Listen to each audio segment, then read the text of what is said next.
So we just finished talking about Bud's prep, and now we're going to move on to Bud's itself. So I got to Bud's in December of 2016, and I remember we landed at the USO at San Diego Airport. We all changed into our dress blues, and there was this weird kind of energy of just the reality of like, holy shit, we are at Bud's now. We were in Coronado. You know, all of us in the class had seen the documentaries, we'd seen Lone Survivor, we'd seen the montages, and now we are here at the freaking compound getting ready to become SEALs. So the check-in process is actually quite uneventful. For those of you who have been in the Navy, you know, like, it's still a check-in to a new command, even as a student. So there's a bunch of administrative tasks to take care of.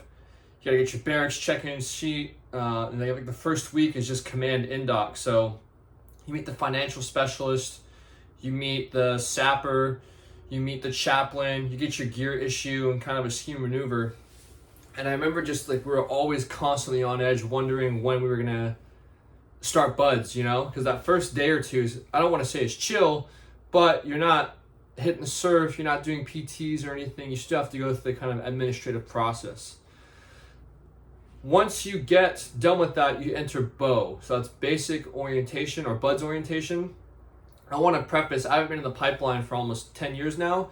So the information I'm giving might be dated. This is just based off my experience. So if you're using this video to get, you know, the insight on Buds, this is not the video for you. Same thing for training tips too. The standards have changed, the pipeline has changed, so this is an outdated video. It's more of me just recounting my service with not with the SEALs, but just my overall Navy service. So as stated, some of this stuff might be dated. Bud's orientation. So our orientation was weird because we got there late December and we were a winter class. So we had 6 weeks instead of 3 weeks because there was a leave block kind of halfway through. And I think the O course too was going under construction. So certain parts of the obstacle course couldn't be used. So there wasn't really a timed out evolution to get to first phase. You just had to go through what you could on the obstacle course. It was everything I thought it would be. Trust me, once you're checked in, I mean, it is game on. And it's not like prep. It's not, I don't want to say fun anymore, but you realize now, okay, I'm trying out to become a Navy SEAL. This is no longer just a workout camp. It is game on. I think our class roughly had 270, 280 people. I don't remember the exact specifics.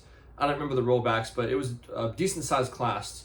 This winter sucked. It was El Nino. It practically rained on us every single day. And I was cold a lot. So just specific events that stood out to me. I remember doing our first Trail of Tears conditioning run, and we finished that run and we thought we were done, and the instructors made us do another second round on it. Watching people quit very quickly. My first bay swim, oh my gosh, I was so stressed out. I went to put my fin on, foot shot, and as I was putting my fin on, I slipped, and I just watched it just slip off into the ether for my very first swim. And I looked at my swim buddy, I'm like, fuck, man, I'm so sorry, we gotta go tell the instructors. He's like, nah, man, I get it. And so I went up to the instructor, and I don't want to say names, I was like, Instructor Blank, you know, Seaman Edwards, I lost my freaking fin, request permission for new fin. And he's like, all right, whatever, dude, you got a date with me afterwards. Finished the base swim. The base swim was basically if you passed the timeline for it, you could go swim in the ocean the next week. When I came back from that, me and my buddy had to do 100 star jumpers. And honestly, though, I got way less of a beating compared to the guys who lost their fins and then told the instructors later. In fact, the instructors were more upset at the guys who lost their fin and didn't tell anybody. Because again, big picture, right? If something happens before a mission and you don't tell anybody, like, that can affect the mission. So it's better just to own up to your mistakes right away and be honest versus trying to hide a mistake. Because the instructors, one, they've been through Buds, and two, they're instructors. They know all the tricks, they've seen everything. So if you're just honest and straight to the point, it makes life easier. There was a time we had a random muster, and they did like a recall, and some of the officers and enlisted guys were living out in town and they didn't know about it. So we got beat a random Sunday at midnight right before an inspection. I had my inspection camis on and my inspection boots on. We did a bunch of surf hits. They flooded the barracks room. They poured sand in it. And I remember the following morning during inspection, my uniform was just absolutely beat the fuck up. And trying to explain to the instructors what happened, they're like, well, I mean, that's your fault for wearing the inspection uniform, so go to the failure area. There was only one inspection I passed during BO. It was a personnel inspection, and the only reason I passed it was the instructor came up to me, and he's like, Seaman Edwards, what do you use to brush your teeth with? And I said, I use Aim Pro from Dollar Tree. He looked over at an officer, and he told the officer, what toothbrush do you use, or toothpaste? And he's like, I use Colgate with tartar control. And he's like, man, that's fucked up. These enlisted guys can't afford the extra toothpaste. Seaman Edwards, you passed because I feel bad that you have to use that. I think that's the only time an instructor felt bad for me. Log PT was insane. You learn all the different log carries. It's like right shoulder carry, left shoulder carry, front shoulder carry, lunges, squats, and I'll tell you, we just did lunges. We did lunges and a lot of chase the instructor. I remember at the time we were doing 4-count lunges, and the instructor, he got up onto his megaphone and he goes, I see the class is getting tired of doing lunges facing south. That's fine.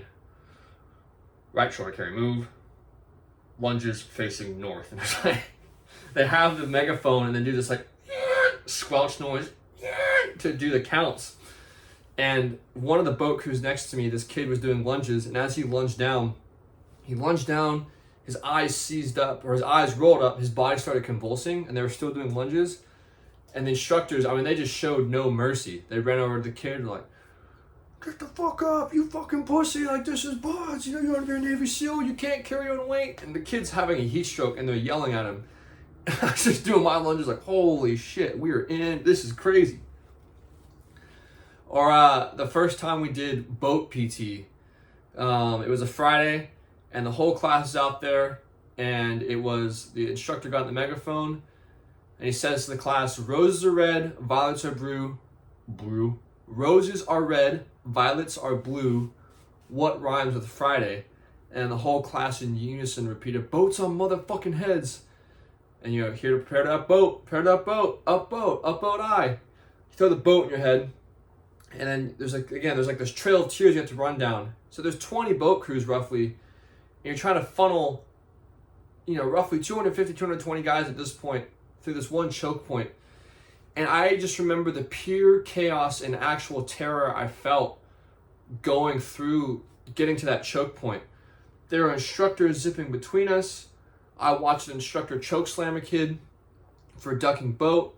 I remember just not being able to breathe because there was just so much sand and we're all yelling and screaming trying to get to the front. As you're running down, there's 3 positions in the boat. So you have the 1 spot, the 2 spot, the 3 spot. One's up front. I think 1 was my least favorite spot because you're sitting there with this little handle on top of your head. And as you're running, it's just bouncing off your head and it's sanding your scalp down. The 2 spot is hard too. It doesn't bounce, but all the weight bows to the middle. So the 2 spot is it's heavy. The 3 spot's probably the easiest because the guys up front are pulling, so it reduces a lot of the weight in the rear. The 3's job is kind of to run the boat. What I mean run the boat is like control the direction and speed of it, and the 1 guys are just pulling. So you usually kind of get a rotation system down. I don't remember how we did it, but you just figure it out with your boat crew as you're doing it. So, yeah, a lot of guys quit during boats on heads. I watched grown men cry. I watched a lot of dreams get crumbled. Like the boat, it's real, the weight is real and the speed is real, and the instructors are just very, very unforgiving. First time doing surf torture, I remember just being so, the whole class was kind of like, hoo-yah, fired up, and then the reality sitting down, I'm like, we're just going to do surf torture until people quit, until the timeline's done. I got so freaking cold that my hip flexors seized up, and I had to army crawl up the sand berm until my legs weren't up enough and someone picked me up, and then I could start moving. I watched people turn blue and purple, just all the colors of the skin. One thing that did screw me over, I don't want to say screw me over, but in hindsight, we had a leave block during this. And so I went home to see family and friends and my girlfriend at the time. And I don't want to say I wish, it's just, hindsight again. going to a home environment where your family's like, oh, I love you, you're doing so well, I'm so proud of you, trying to become a SEAL. You know, you see your girlfriend, she's all lovey-dovey, you're getting good positive attention. And then going back to buds, and then just, again, you're doing surf hits, you're doing grinder PT, you're doing all these games. That was just a weird dichotomy. And at the time, I was 18 years old, so I never, it was constant negative reinforcement from the instructors in a nutshell. So that was always hard for me to, that was just a weird switch on myself. Get back from leave block, do another 2 weeks of bow, lost more guys. When we got to actual first phase, so you move from the crappy barracks to, I think it's building 618. It's right outside the grinder. And yeah, I remember that one too, just being like, okay, like I'm at the place you see the 234 documentary at. It's game on. And the first day, like I don't think I remember sleeping well that night. I was just so pumped. You wake up super early. The whole class runs out to the grinder. You have your class chant. I forget how ours went, but once you finish the chant, the whole class is in the grinder and everybody's just screaming "Hoo-yah!" at the top of their lungs. And this instructor gets on the wooden podium, puts his hand up, and then we were at buds. We were in phase 1, and we were just doing the grinder PT. A billion lunges, flutter kicks, burpees. Those instructors with hoses spraying you down. You got the boats with the ice, so if you start sucking, they'll make you crawl in the ice box. Once you're done with that, you go to the pull-up and dip bars. You do pull-ups and dips on cadence. Obviously, you're going to do so many pull-ups and dips that you can't do it anymore. So they turn to surf hits. You start missing those timelines in the surf hits, so then it's like, all right, you know what? Since you guys just like enjoy the surf so much, let's just go play in the surf. And it turns into surf torture. And then after the surf torture, it's chow, and then boom, straight into an inspection. So you have your personnel inspection and then your barracks inspection. I failed both of them miserably. My personnel inspection, I mean, they found the smallest little string, some rust on my belt, and something else, and I failed. Had to do a bunch of, bear crawls and burpees. I remember watching the instructors, they were using the helmets that we wore as like ice skates across the grinder. The barracks inspection, I mean, the guy just opened the door, was immediately like, yeah, this room's unsat, you fail.